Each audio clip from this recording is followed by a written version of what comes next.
Also, Sandfang leaves himself vulnerable as well. Now, Celeste coming through, oftentimes that answer, that backline mage to the Scarf. Yeah, absolutely. It's going to be interesting to see where they go for their bottom laners. Both teams still needing that hard weapon ranged carry. Gwen has been prioritized quite a bit. It looks like Tribe may be going that way, but there's still plenty of other options. You know, Kinetic still available to be chosen as a selection there. And of course, then you still have things like the Silvernail, not likely to be coming through, I don't think. But I'm really curious to see what Team Ace is going to do for that pick. Maline now being hovered, and would this end up being now pushing the Fortress or the Sandfang to that support role? Likely, I would assume the Sandfang would be going into the support, but right now, I mean, they have the option to swap, and they aren't changing anything up just yet. You know, Bacon, let's be real. I don't pretend to be a professional player, maybe back in my heyday. But these guys, that's probably where we'll see that Sandfang come into play. This is a very strong lineup all around. I'm excited to see how it's going to come together. Yeah, it's definitely going to be a thrilling set of games here. And again, in the group stage, we didn't get to see it on stream, but Ace did take down a Tribe 2-0. However, I was told both of those games were exceptionally close. And if we can just get anything remotely like an exceptionally close game, I'm going to be happy. Yeah, I mean, I think even going back to the 2018 Vainglory Invitational, Ace had Tribe's number there, but Hamuel Jackson coming in over here. I'm thinking, I've always been a humanist for years, but I'm starting to feel like a Hamanist. Well, we're going to find out which of these two teams is going to take it all home here. Game number 1 is officially underway. Tribe Gaming on the blue side with Team Ace on the red. And we'll get to see where these teams are going to kind of start to make things happen. Will we get an early game skirmish? Looks like we might be having a little bit of a rotation here. Will Ace try and make the invasion onto the blue buff? I mean, that's usually where you do see these early kind of fights. Just a little bit of poke damage, not really anything too heavy just So yet. Tiggs throwing down the first scout cam, then moving over. Shauna taking a nice little chunk of damage. That's going to force the boots out quite early here. And with such a long cooldown, I think that sets up an easy mid lane rotation for anybody that does want to put pressure onto the Celeste. Yeah, absolutely. That's going to put a target on Celeste's back for sure. But right now, this Ace blue buff is getting heavily contested. Everyone from Ace rotating on in. 5-on-4. This is leaving Hammy on his own in the top lane. He's going to be happy for that, but it does mean that it's going to be an interesting rotation now for Tribe to get back to their lanes. You know, even though Hammy's alone, he's probably still up there sweating it out. He's always sweating no matter what's going on. He's starting to rotate down, but right now this red buff is going to be hotly contested. 4-on-4 as we have Hammy and Creation going toe-to-toe. Lance is about to get set up for like a 4-man impaler here, Bacon. Drive, if you want to run in here, it's dangerous territory to be in. Tiggs jumps in, bites Lance on the booty. Sweet Box has had enough, and they're going to go ahead and back on out of here. Yeah, so it took a while, but eventually Tribe does win the battle of attrition and get their own red buff. So this does actually work out, I think, a little bit for Ace. While they don't necessarily get the red buff, you see these other lanes, they were able to just get a lot more of these minions in the mid lane than what Chuck was able to do. We'll see how well Chuck's going to be able to farm up this large wave that's about to crash into his turret, though. Yeah, he'll probably be getting most of this here, but the thing is, it's definitely going to hold him in this position. He won't be able to make any rotates through the next 30 seconds or so as T-Tiger starts to make his rotate up into the top side of this jungle. There's the Spitfire and a Goop going down as well to try and clear up all those minions. But you see, that was a massive wave. Chuck has 4 CS. It's so difficult to actually farm up a huge wave like that when you're still getting pressured by your opponents. Bro, are we going to start calling Chuck out already 2.5 minutes into the game, Bacon? It's not so much calling out Chuck on that one. It's more just explaining how difficult it is when you do get a massive wave pushed in on you. It's still very tough to actually, like, normally you just think, okay, it's, 1 or 2 hits from the turret and then just get the last hit.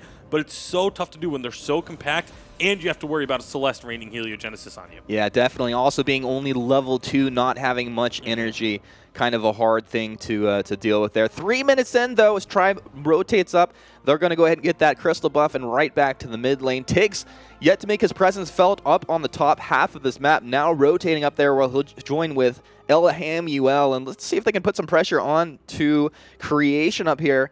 I think Creation is going to feel the heat, but should be able to deal with it. Now we're going to kind of hit that zone where players just want to get that farm in the lanes, and this is all rotation based around the timings of jungle at this point. Yeah, it's definitely going to be the jungle rotation is going to be incredibly important. Especially, T-Tigers on that Fortress wants to get involved early and often, especially as soon as he gets that Aftershock complete. That's going to be a very big focus for him. It's getting that Aftershock out so that when he does make these ganks, it just chunks targets down. And here, Shanna's going to have to be going back home pretty soon. Starting to get low on health, but we'll see down in the bottom lane a little bit more pressure with both of the junglers paying a visit there. Nice to finally get our eyes on Old School for a moment in the lane. Impale connects over here onto Tiggs, knocked in the wall. T-Tigers dropping on down low. Is going to be our first blood of this game. T-Tiger says, I think not, fam. Gets back under that turret and will not be first blooded. Happy to get back. Weapon Treant does stay alive, though, and Ace rotate down. They have 4 heroes in the area. Tribe having none of that business. They drop Chuck down as well as Gabe Vizzle, and it looks like this one should be going to Tribe. Although, once again, minions stacking up in this mid lane forces them quickly back. Yeah, Chuck knows he does not want to give up any extra CS in this lane. Needs to just be able to get as much gold as possible, especially against a Celeste, because once Celeste hits that level 8, everyone knows about that massive power spike of the increased heliogenesis range, and of course, then you have to look at what they're going to be able, what these players are going to be able to buy when they do finally visit the shop. You have 1,500 gold sitting on both Chuck and Shanna, so that's going to be a pretty significant power spike when they do finally visit a shop. Looks like Chuck is making the rotate up in order to get himself a heavy prism right now and upgrade his boots to level 2. Shayna's going to be making that same exact rotation on the other side. Yeah, I really like this. Chuck's timing pretty decent, getting his heavy prism and the tier 2 boots as well. It's so important that he can make that rotation from mid lane to contest any of these jungle points or help out his buddies. Oftentimes, mid laners, they just want to be on an island. They're thinking about themselves all the time. Chuck really not playing that game. This is a team game and just doing it impeccably. Yeah, absolutely. And looking at some of the other CS numbers that we're seeing, Hammy versus Creation up in that top lane. Creation, understandably, has a pretty significant CS lead. Ooh, a nice. Ranged carry versus a kind of more short range that Moline offers. So Creation's been getting the benefit of that. However, on the other side, you've got, of course, Sweetbox on the Lance with 33 CS.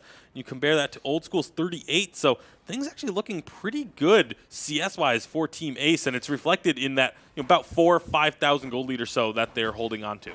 It felt like with all of these teams competing at WESG for Vainglory, a lot of the games were pretty close, right, Bacon? Mm-hmm. I think all of the teams have such a good understanding of what they need to be doing on the map. It just comes down to that micro play in and around big team fights as we start to get into the later portions of the game that has defined things thus far. We'll see if it's a different story. Impale flies out, won't quite connect to Sweetbox, one of that sweet T-Tiger's wolf. Yeah, not going to be able to connect just yet. And again, seeing these junglers rotate so quickly, and that gank in bottom doesn't work out immediately. You see T-Tigers up in the mid lane trying to make something happen. Darklon going low. The breath of Chuck going hard. Not quite going to be enough. The Dragon's Breath not going to find a kill there, but it is going to force both mid laners to recall. And this could potentially buy Chuck some time to rotate or just try and get this wave shoved in, depending on where he wants to put that priority. Priority is Chuck getting some kills early on in this game. Things are looking good for Tribe. Team Ace definitely no slouch about how they've approached this early game.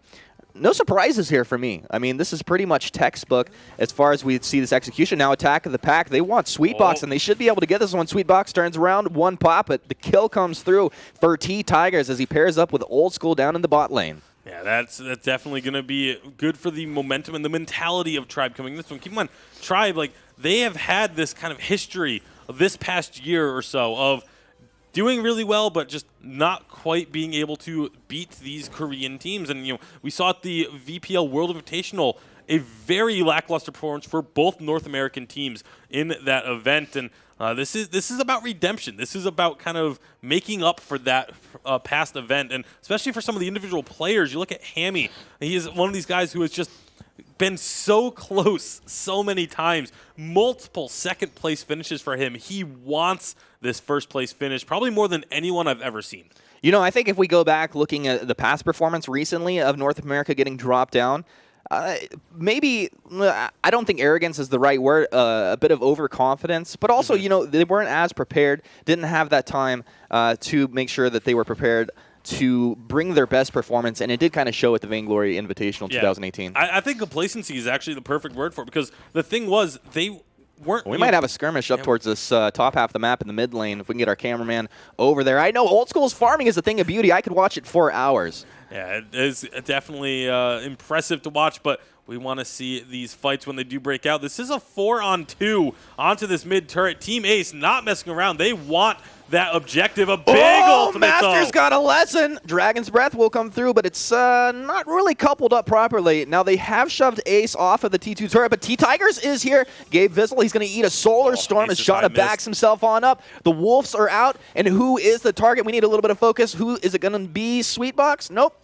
They back on off out of there, but that was 5 members from each squad hanging around here. I am amazed that nothing fell in that fight. Turret didn't go down. Nobody died. Like, that was a massive fight that amounted to almost nothing getting done for either of these two teams. Really impressive stuff by the side of Tribe to be able to answer that heavy push before that turret fell. It is very low at this point. It is going to be, you know, a pretty easy push in when Ace does decide they want to go for another press onto that turret. But really strong stuff for Tribe to be able to prevent that, especially Gabe Vizzle, that huge Masters lesson preventing everyone from being able to go in any further underneath that turret. Yeah, I mean, you could imagine if Master's lesson comes through with a goop set down behind them, Dragon's Breath already winding up, that could be devastating. T-Tigers not looking to be devastated just yet. He'll get himself out of harm's way. Yeah, so we do have a turret down in the top lane. Team Ace has been able to pick that one up. Also one down in the bottom lane that Tribe Gaming has been able to acquire for themselves.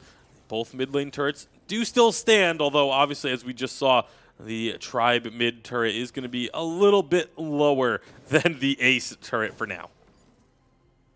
All right, let's collect ourselves, guys. 10.5 minutes in. Tribe up 2-0 on the overall kill score. Net worth, very even. This is not a significant difference in net worth just yet. Both squads have felt super comfortable in their rotations.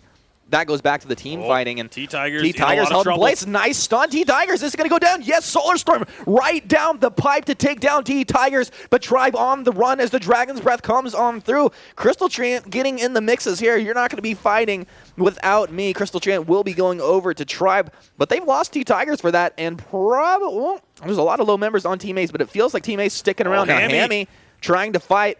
But Ace, they want the turret. San Fang trying to keep the turret alive. Won't be able to do so, and Team Ace juggle that damage, take a kill and a turret, Bacon. And I was just going to mention, right before that fight broke out, that it was actually Tribe that had now had the gold lead by about 4,000 or so, but that is once again switched back over to Team Ace as they are able to secure a kill and get themselves a turret for their troubles. So, again, very back and forth. This is kind of what we expected coming into this game based on what we had heard from the players. You know, if you based it on the VPL World Invitational, you would expect this to just be an easy 2-0 wash in favor of Team Ace. But everything that we've heard has led us to believe that this was going to be a very tight series of games. You know what? This could be the tightest series of games of all time. It could be. It very well could be, Humanist. Although there are a few that would definitely give it a run for its money, or that this would have to perform exceptionally well to get to that point. I don't know where I'm going with this one anymore. We're just going to move on and focus on the CSing that we're currently seeing coming out from Shayna and Chuck. Chuck, a little low, going to be making a rotation down. A couple of members of Ace have been found, but not really going to be anyone committing to a fight. Nobody committing to a fight just yet. And I'm still waiting for this massive play out of Sweetbox here. He's had a couple opportunities in choke points to really set up fights for his team, along with his Turnwalker. It can be devastating. Credit to Tribe to not be caught out just yet. Crucible comes out. That will be on cooldown through the next engagement if things do come to that. And I think that's why Tribe's going to go ahead and let this weapon train go. Yeah, absolutely. They know with their Crucible on cooldown, they cannot commit to a fight there, but they're going to instead try and find that kinetic. The Ace is high, not quite going to connect. And that's going to allow then a ton of damage to get returned by Team Ace. And now they can find themselves another objective if they like. Hammy going to rotate in late, but Team Ace, I feel like they're just going to move over and go ahead and grab that dragon while they know everyone has gone back, but instead they just get vision and back off. Yeah, so I mean, you have that opportunity to move down towards the Ghost Wing, but they're going to go ahead and just get into the jungle. They fan out across the map. They're going to apply pressure in the bottom lane, get that wave shoved up under the turret. Kinetic drops back to the jungle. Celeste once again into the mid lane. And I think this is a nice kind of macro control from Team Ace. It means all lanes are going to be constantly shoving, and once the lanes are forward, that forces Tribe to have to deal with it. Yeah, especially that top lane. I think that's going to be where a lot of the focus is going to be for, Hammy needs to make sure he keeps that wave in control. And if he has to go up there, that's a good period of time where Team Ace can know that they have a numbers advantage if they do want to go for an objective on the other side of the map. But right now, Hammy has been doing a really good job of keeping that wave far enough away from his turret. And you see we have Creation up there on the Kinetic, just trying to push it right back out. 14 minutes in, only 2 kills on the board thus far. This is a rather kind of quiet game as far as overall kills, but it really hasn't been quiet with all the action. Both squads just kind of fighting back and forth here. Blows thrown. Tier 3 boots picked up now. And actually, while we were talking about the top lane wave management, the minions for Team Ace actually took a turret in the bottom lane. So, again, prepping that wave when they had the advantage in the mid lane allows them to get a little bit of extra gold and a little bit more objective control other places on the map. Yeah, I really like that you pointed that out. It's such a big deal. I think a lot of players in Vainglory don't quite realize just the power of getting a wave moving in your own momentum. You don't have to be there. Let the minions do the work for you. And as a team, you can make your way around the map and kind of apply pressure in different areas. Now, I feel like in the next minute or so, we're going to see some major action start to break out. And as I say this, Creation has started to put a little damage over here on the Blacklaw.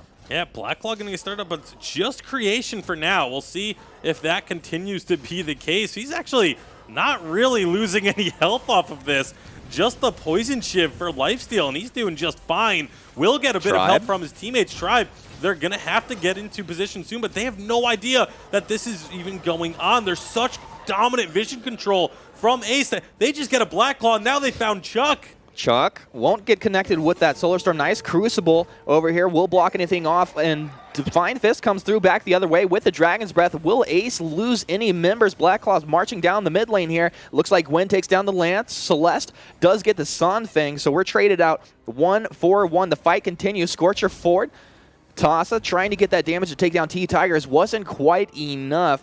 Team Ace looking pretty good off the back of that. They really didn't lose too much. They're in a position this is going to be at least 1 turret for them. Yeah, I mean, Tribe just not respecting how quickly that Blacklaw could go down. They had no vision of the area, really whatsoever. They weren't able to get involved until well after the Blacklaw had already been taken, and now Team Ace says, okay, you guys deal with that Blacklaw. We're going to go grab Ghost Wing, although they actually choose to back off of this one. I think Blacklaw maybe got taken down a little bit quicker than they were expecting. I mean, look at Tribe running in there, right? They sniffed it out. That's Ace 1 step ahead. You can see in the decision-making, they're essentially 5 seconds ahead of where Tribe Gaming. Tribe obviously don't have the knowledge, but that's going to really come into play as we move forward here. Yeah, absolutely. This is big for Ace, knowing that they have this kind of advantage in terms of map control and map pressure and knowing where your enemies are. And like you mentioned, being just 1 step ahead of them, if you can maintain that, you're just going to be in advantageous situation after advantageous situation. Yes. That is a lot more difficult to say than I thought it would be. I want to be in the third advantageous situation. I'm in an advantageous situation over here with Tasty Bacon really just carrying the cast for me. Makes it about as easy as it could possibly be. Now, I want to look over to Chuck. We do see his Spellfire, his Eva Harvest coming out. This is the slow roll Scarf Blade. This is not really a flashy Scarf build up here. I was going to say, that was actually pretty impressive that Sweetbox was able to take out that Scout Cam without aggroing the Ghost Claw, but big chunk of damage onto Celeste. Can they follow it up? Team Ace looking for that kill. Instead, they get a lot onto Sweetbox as well. And I mean, for Team Tribe, it's just kind of been close but no cigar on a lot of these kill attempts. Close but no cigarettes for Team Tribe Gaming. Old School did throw out the aces high there. It's going to be on cooldown for a while. I think as we do look at some of these skirmishes where nothing comes of it, no kills, really the biggest thing, Troublemaker over the Taza. I like the aggression there. Yeah. Looking very reminiscent of the way that T-Tigers is playing this Fortress as well. Both of these two junglers are going to be constantly making plays like that, just diving over a wall, getting a ton of burst damage onto a target, and then backing off and just forcing the enemy team to have to respond to that burst of damage. Yo, Ace is really rotating with a bit of swagger in their step. Like it feels like just a swarm of bees when they start to move. It's just like a hive mind of the way they all rotate together. Yeah, and you look at, we talked about wave management before, and we just caught a glimpse. That top turret is still virtually untouched. Like, they have done such a good job of not letting these minion waves build up and crash into their turrets. And you see right now, Creation, he's pushing that top lane. He's trying to get damage done.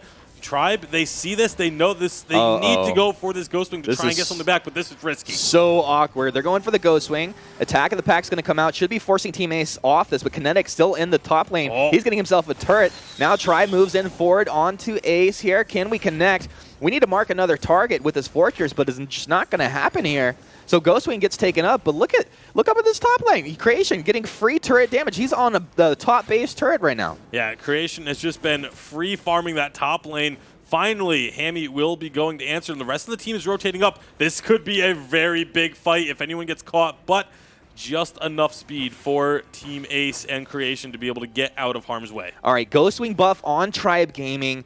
They have a few items that they were looking to complete have come together. Do you think this is a go point for them? Are they still waiting? I think they need to get a pick before they can really commit to anything. Or just have vision of someone on the opposite side of the map. They're looking to get a lot of damage onto Shanna with this Celeste, but not quite going to be getting him low enough to be really a concern. Meanwhile, Reza's back at base. Lance is down in the bottom lane. This is when you would like to see Tribe make something happen, but they don't necessarily know. They didn't know that Tasa was back at base, so they really I think we got an opportunity here. Team Ace hugging this turret, but Tribe, everything that Tribe's been doing for the last minute, I mean, granted, they've had the Ghost Wing buff, but it all feels like they're kind of on that mark to ready, get, set, go.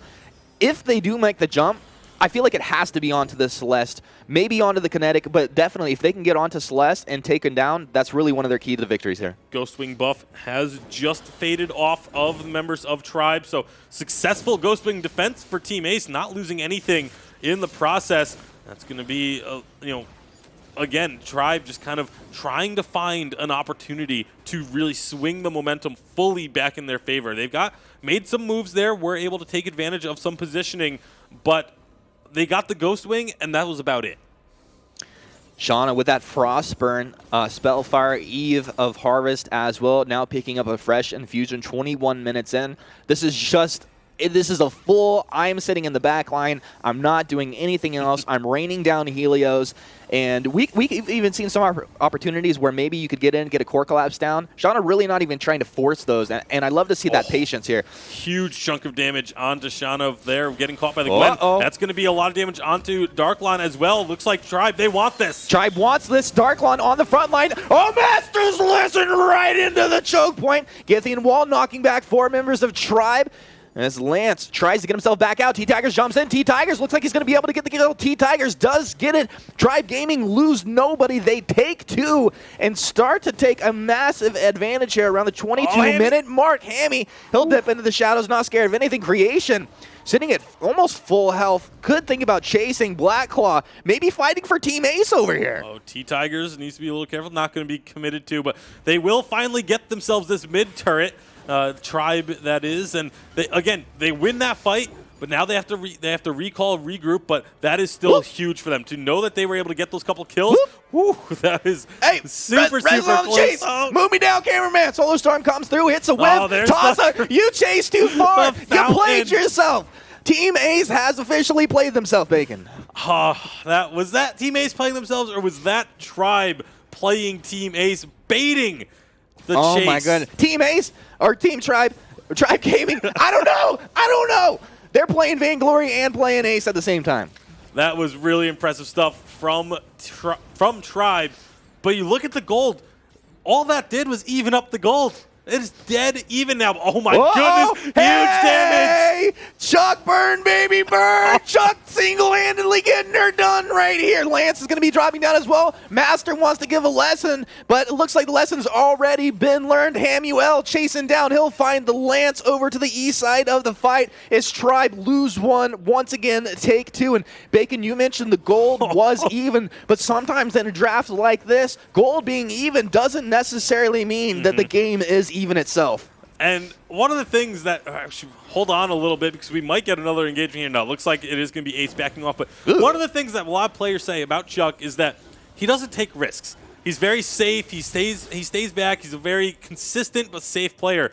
That was not a very safe play he just made. That was a bold call of Chuck deciding to go for the 1v1, getting the kill, committing the Dragon's Breath, and going in deep, knowing that he could secure that kill onto creation. That was massive. You know what? That's really what sets all-star players apart. When everything's on the line, who's going to step up? Chuck just did. Credit where credit's due. Chuck making some of the most fantastic plays we've seen in this entire event.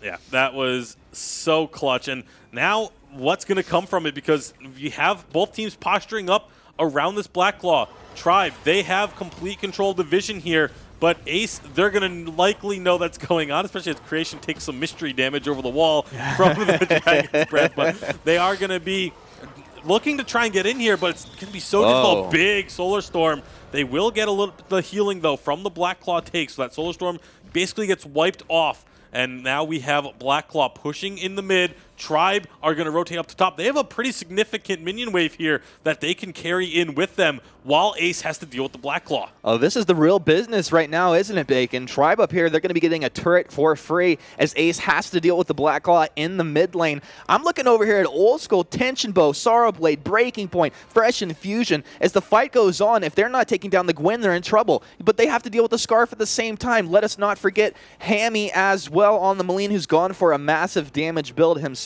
Not to count Team Ace out by any means. It just feels like the momentum's really here 25 minutes in for Tribe. Yeah, and you look at the itemization, there's pretty much no defenses being built on anyone other than Darklon and Sweetbox for the side of Ace. You have Lance and you have the Churnwalker that have defenses. That's about it. You look at the side of Tribe, there is a an Aegis on Old School, an Aegis on T-Tigers, an Aegis on Chuck, an Aegis on Hammy. Everyone has the Aegis fully built up, whereas nobody other than Darklon and Sweetbox have moved those reflex blocks into anything beyond that yet. One side is Aegis, the other side egregious, but everything will eventually come together in due time. The thing is, you just have to prioritize, and on one side, that prioritization for Tribe has been to get up that defense. It's working well for them.